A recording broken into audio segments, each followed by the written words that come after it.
Hablábamos un poco acerca de los 8 años del comienzo de la guerra planetaria, la guerra por encargue, como lo llamamos, en Siria. La semana pasada hemos hablado un poco de las fake news que se han utilizado, los relatos contados y que han influido muchísimo en el desarrollo de la guerra, en el planteo y en el desarrollo de la guerra. Ahora vamos a comentar acerca de el odio que se ha implantado, ¿no? El odio como una herramienta en manos del poderoso en el tema de Siria. Ustedes saben que el año 2016 ha sido el año en que el discurso del odio ha tomado relieve en la arena política europea.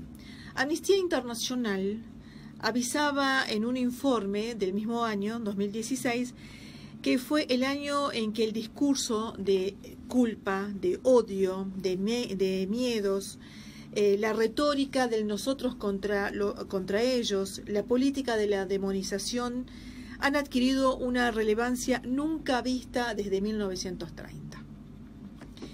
Hay relatos tóxicos que alimentan odios y esos discursos del odio cada vez son más comunes en la política y van ganando terreno, acompañando por supuesto los medios de comunicación, haciendo la compañía a esa arena política.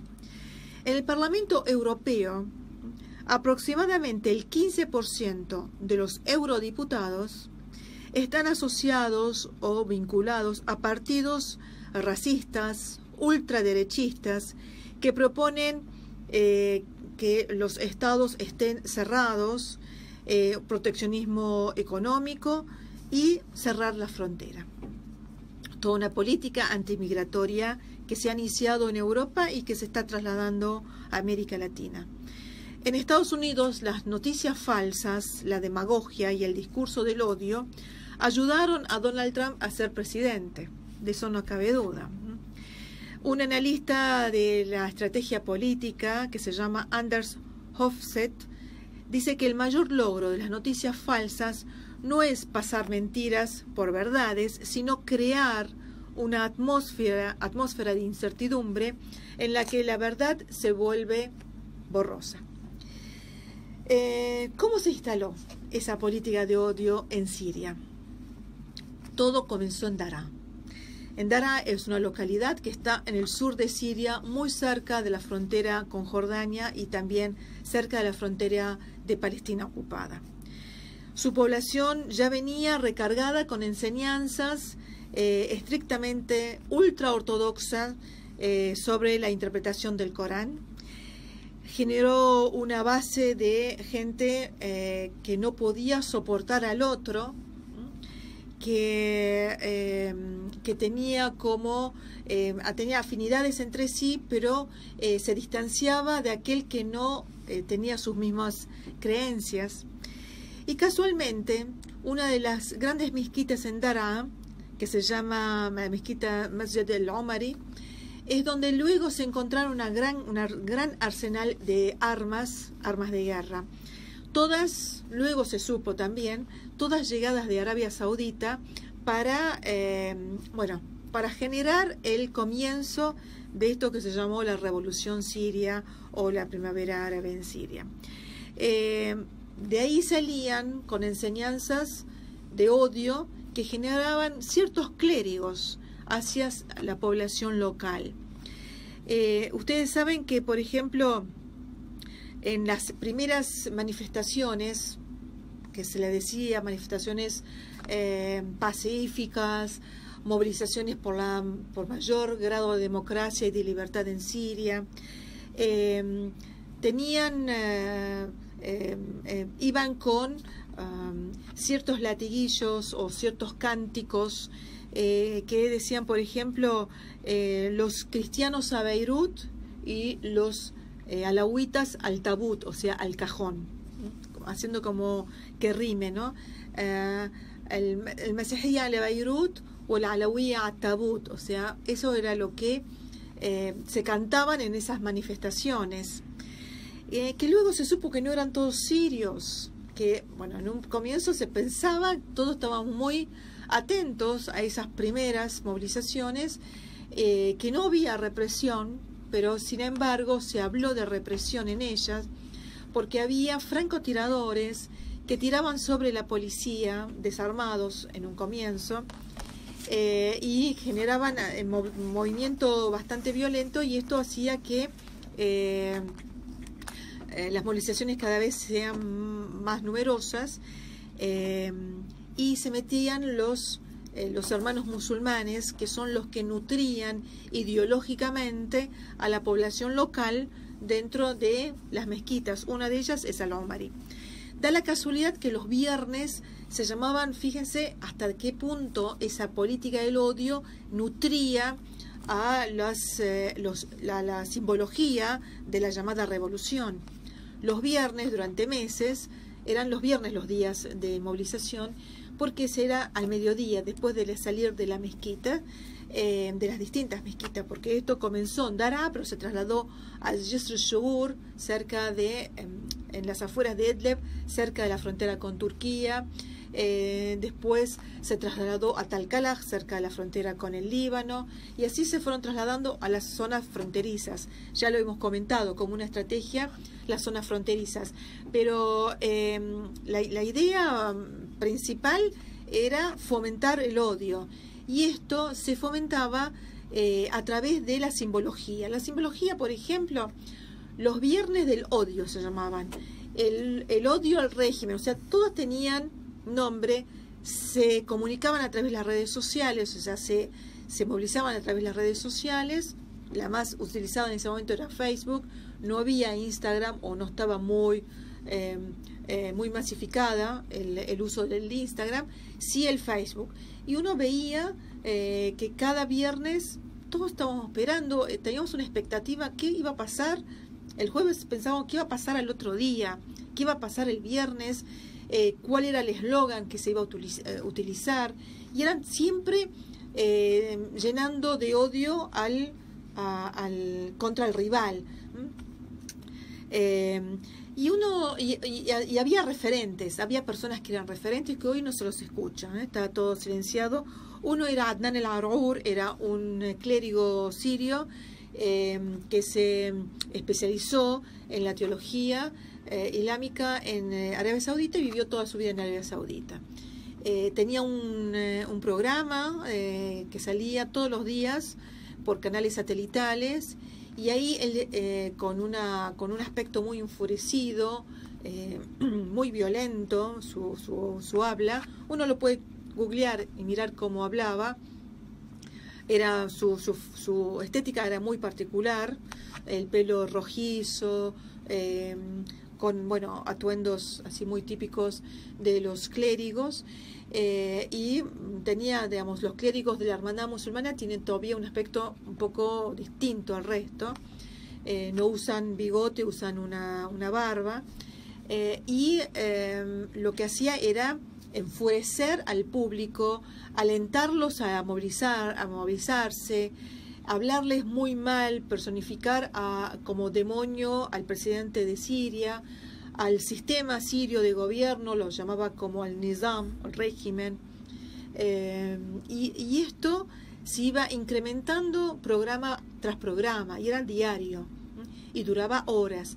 Atendía llamadas telefónicas, y generaba esta reacción dentro de la población. No era el único, está Youssef al-Qaradawi, que era otro clérigo egipcio, pero que vivió en Qatar, y tenía a su cargo también un programa en el Jazeera, con mucho dinero. Ambos clérigos se les daba mucho dinero para que ellos pudieran generar esta cuestión de la yihad mediática, como se la llamó en su momento. Incentivaban se creía que era en forma espontánea a la gente para que salga a la calle. Se hablaba de que si no salían a la calle iban a ir el régimen a buscarlos a sus casas y matarlos, violar a sus mujeres, etcétera. Es más, al-Qaradawi llegó a decir de que hay que hay que deshacerse de los 2/3 de la población en Siria. 2/3 significaría, ustedes saben que en Siria vivimos una gran cantidad de credos y de etnias muy distintas, pero todas bajo la misma bandera, el mismo país, la misma identidad siria, de hace cientos de años, no es algo muy actual. Lo que querían era dividir a esa sociedad, y los 2/3 significaría que todo lo que no eran los musulmanes sunitas, no solamente los sunitas, sino los que estaban en esa ortodoxia que era típica de la hermandad musulmana, serían los únicos que tendrían que permanecer en Siria, y los 2/3 había que matarlos. Inclusive llegaron a decir de que hay que picarlos en la máquina de picar y dárselo a los perros. Esto, por supuesto, que caló profundamente en algún sector de la sociedad siria y no siria, porque después se descubrió que muchos de los que provocaron los desmanes, las masacres en los distintos pueblos, esto que nosotros vimos a un miliciano comerse corazón de un soldado sirio, o directamente cortarles las cabezas o dispararles en la nuca cantidad enorme de personas arrodilladas. Bueno, esto tenía que ver con este mensaje que se les dirigía diariamente desde canales satelitales que ingresaban en la casa de las personas y que lo tenían encendido todo el día, o en las mismas, algunas, por supuesto no todas las mezquitas, ojo, no estoy generalizando, es un horror generalizar. Se han seleccionado algunas donde por supuesto el Estado no tiene jurisdicciones dentro de las mezquitas. Se han seleccionado algunas para que ingresen las armas, porque ojo que los manifestantes cuando salían a sus manifestaciones los viernes, salían con armas. No es que se les caía del cielo cuando ellos salían, sino que salían con armas.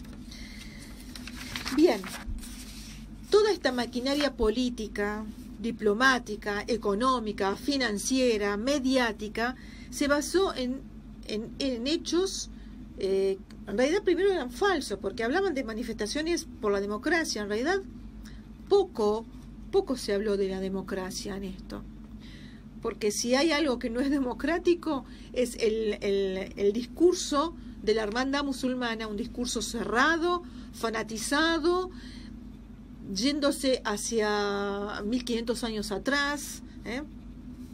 Esto es lo que llamaron en su momento la Revolución Siria o la Primavera Árabe en Siria.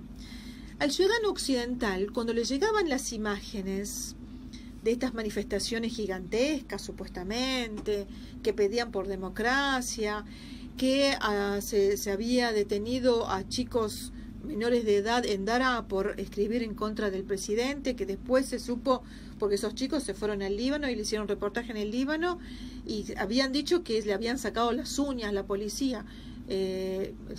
Los chicos estaban en sus perfectas condiciones físicas, no tenían ni los dedos machacados ni nada, o sea, era todo generar un discurso de odio para que le llegue, porque en realidad lo que había que captar era la opinión pública.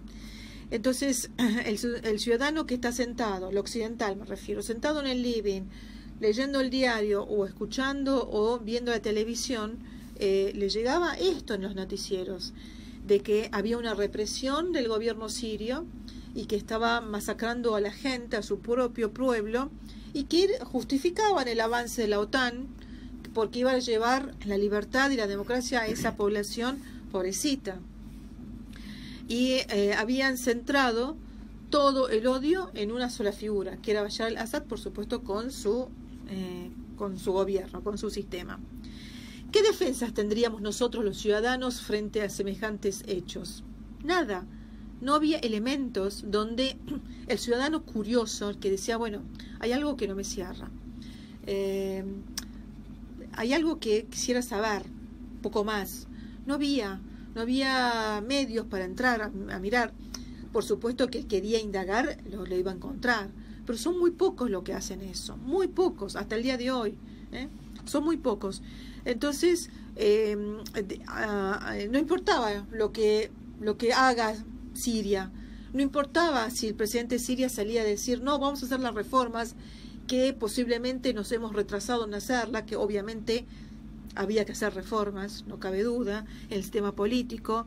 No importaba lo que Rusia podía llegar a decir, no importaba. Lo que importaba era lo que los medios estaban mostrando.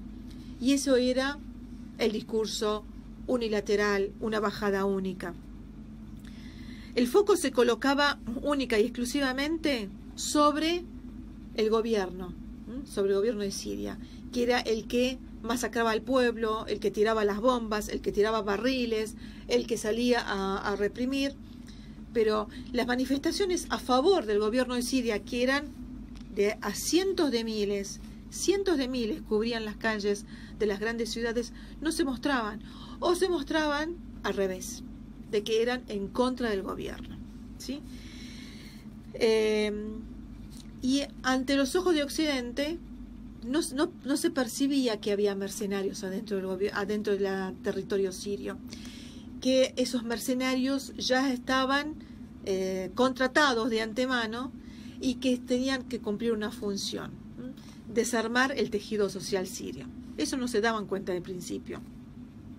Eso después, de muchos años después, cuando Hillary Clinton salió a decir en la CNN, nosotros hemos armado a ISIS. Eso lo dijo Hillary Clinton. Ahí es cuando algunos medios, por vergüenza, o algunos periodistas, ya empezaron a decir de que había una conexión entre el gobierno norteamericano y el ISIS o el Daesh. ¿Ustedes recuerdan en el 2003, cuando fue la invasión a Irak? Se movilizó todo el mundo se movilizó en contra de la guerra. No importaba si el presidente de Irak era un tirano o no, era algo que tenía que ver con Irak. Todos sabían que había un discurso que había bajado de Estados Unidos que era falso, que esas armas de destrucción masiva no iban a encontrarse nunca, y que la conexión entre el gobierno iraquí y Al-Qaeda era falsa. Entonces se movilizó el mundo entero. Y por supuesto había manifestaciones. Yo recuerdo la manifestación que empezó en la Facultad de Derecho, un poquito antes, en las Heras y Porredón, en Buenos Aires, y fuimos caminando hacia la Embajada de Estados Unidos. Era masiva, impresionante, todos los partidos políticos se sumaron. ¿Por qué no ocurrió lo mismo en el 2011 con Siria? ¿Saben por qué no ocurrió lo mismo? Porque se había fabricado ya de antemano esa política de odio hacia el gobierno sirio. Se había señalado ya no los medios como una herramienta que utilizan los poderes, sino los medios son parte del poder. ¿Por qué? Porque los grandes poderes del mundo compraron los grandes medios del mundo. Veamos la Argentina y nos damos cuenta, ¿sí? Noam Chomsky decía, por ejemplo, que se encargaron de fabricar consenso. Esto le da forma al enemigo que quieren instalar y lo repiten hasta el cansancio. Instalaron un enemigo, Bashar al-Assad, y lo repetían todo el día. Tiene que ver con ese discurso soberbio y prepotente que suelen tener las grandes metrópolis de Europa. ¿Por qué no ocurrió lo mismo en el 2011, lo mismo que en el 2003 con Siria, lo mismo que ocurrió con Irak? Porque inclusive el ámbito de las izquierdas progresistas, compraron el discurso norteamericano, compraron el discurso de las organizaciones de derechos humanos que salían con grandes títulos en las redes sociales o en sus propias páginas web, hablando mal del gobierno de Siria, y cuando se descubría que era falso, la nota era muy chiquita, como suele pasar acá en Clarín o La Nación, ¿no? Salen grandes títulos, pero cuando se dan cuenta de que eso es falso, la nota que refuta es muy pequeñita y nadie la lee. Entonces quedó instalado de que el gobierno de Bashar al-Assad era un gobierno que estaba masacrando y matando a su pueblo. De esas manifestaciones supuestamente pacíficas, supuestamente reprimidas por el régimen de Bashar al-Assad, que pretendía eliminar a los democráticos, que solían salir en los opositores moderados, ¿no? Todo este discurso llegó a calar tan profundamente en la sociedad occidental que creían en ellos, creían en esa oposición moderada, hasta que en el 2015 comenzaron a mostrar su verdadera cara.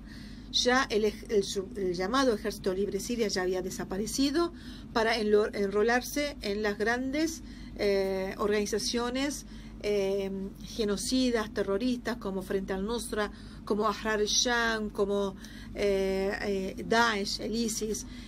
Lo otro que había sido fabricado por Hillary Clinton con ayuda de Qatar, con ayuda de Turquía, con ayuda de Arabia Saudita, ya había desaparecido y se había mimetizado de alguna forma con esas organizaciones terroristas. Y tampoco fue un movimiento genuino esas de las movilizaciones que comenzaban en Daraa. Al contrario, fueron todas preparadas, y se supo que la preparación se dio en distintos campamentos, tanto en Jordania como en Turquía, y en esos campamentos habían sido preparados por la CIA y por Turquía, al que habían llevado al llamado Grupo Combatiente Libio, Islámico Libio, Grupo Combatiente Islámico Libio, que más tarde van a formar parte con otros yihadistas del Ejército Libre Sirio. Esos eran los primeros que habían llegado a el terreno, que habían sido conducidos por avión hacia Turquía. Desde Turquía ingresaron a Jisr y por otro lado habían llegado a Jordania, y desde Jordania ingresaban a Daraa.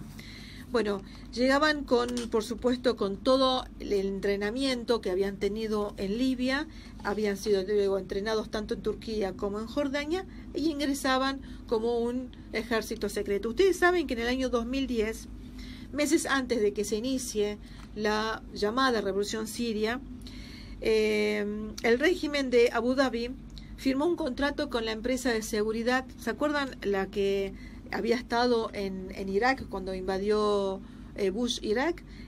Blackwater, esa empresa de seguridad que había llevado inclusive a personas que estaban masacrando, torturando en Abu Ghraib, en las cárceles de Abu Ghraib. ¿Se acuerdan de esas imágenes de terror en las cárceles de Irak?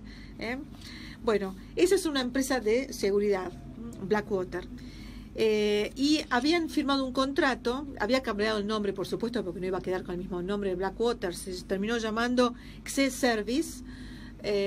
Abu Dhabi, el gobierno de Abu Dhabi firmó un contrato en el 2010 con esta empresa de XE Service de crear un ejército secreto. ¿Cuál era ese ejército secreto de mercenarios? ¿O cuál era su fin? Iba a ser utilizado para reprimir las luchas populares que van a iniciarse en el Golfo, porque veían que en Bahrein se estaba ya generando todo un movimiento en contra del gobierno que lleva 248 años gobernando Bahrein.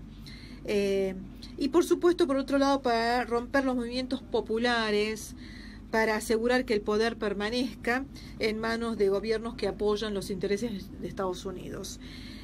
Por supuesto, esto comenzó en el 2010 y siguió. Esos eran parte de lo que formaron el llamado Ejército Libre Sirio. Hubo desertores del Ejército Nacional Sirio, no cabe duda, pero era ínfimo. Esa cantidad de desertores eran ínfimos. De Daraa, como decía, se extendió al pueblo de Jisr al-Shugur, y ahí comienzan todas esas revueltas. Pero ahí es donde yo lo que quería era dejar sentado de cómo el odio llegó a calar tan profundamente en algún sector de la sociedad siria, en algún sector mínimo, pero sí en muchísima gente, a través de los medios de comunicación, a través de las organizaciones de derechos humanos, a través de partidos tanto de derecha como de la ultraizquierda, progresista que se dicen. Bueno, había llegado a calar tan profundamente de que el gobierno de Bashar al-Assad era una dictadura, que estaba masacrando a su pueblo, que estaba dominando a su pueblo desde hace largas décadas, y que había que liberarlos. Entonces cada uno utilizó un medio distinto. El fin era el mismo: terminar con un gobierno que reivindica la soberanía de un país, la independencia económica de un país, la justicia en ese país, la justicia para todos en ese país, pero fundamentalmente preservar la soberanía económica de nuestros recursos naturales, que son muchos los que hay en Siria, a pesar de un territorio pequeño, y fundamentalmente la posición política que asumió Siria desde su independencia, de ser el faro de la independencia y la voluntad política autónoma frente a un mundo de países árabes arrodillados ante el imperio de turno.